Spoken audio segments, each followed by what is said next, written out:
করলাম পাম্প থেকে তেল নিয়ে নিই।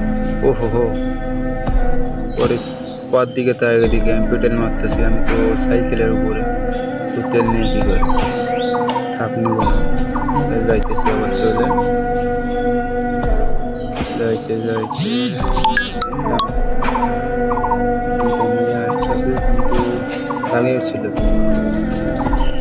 দেখো কি আছে বাবা, মঙ্গলপুর চলে যেতেছে, আফসোস আমি কিনতে পারতেছি না।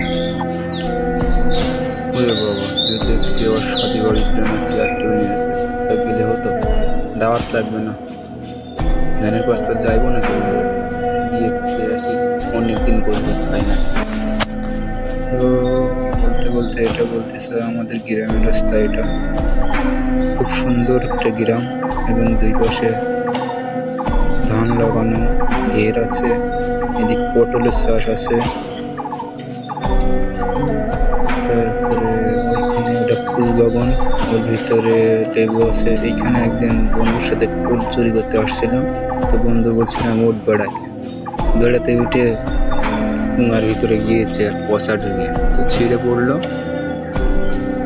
অ্যাঙ্গেলে বলার পরে বলে বাঁচাও বাঁচাও বাঁচাও বন্ধু, পরে টেনে হেসড়ে লাগালাম। ওরে বাবা, এইটা আবার কিটা, তো চাচা মনে হচ্ছে আমাকে মারতে আসতেছে। ওরে বাবা রে, এই না ভয় পাইছি খুব।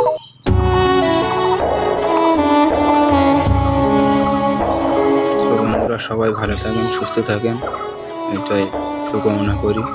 সবাই লাইক করুন, সাবস্ক্রাইব করুন। তো কিছু বলার নয়, আপনাদের নিয়ে আমাকে একটু সাপোর্ট দেন, যাতে আমি একটা গাড়ি কিনতে পারি। মোটর সাইকেলে খুব শখ জীবনে, সবটাকে পূরণ করুন বন্ধুরা, প্লিজ।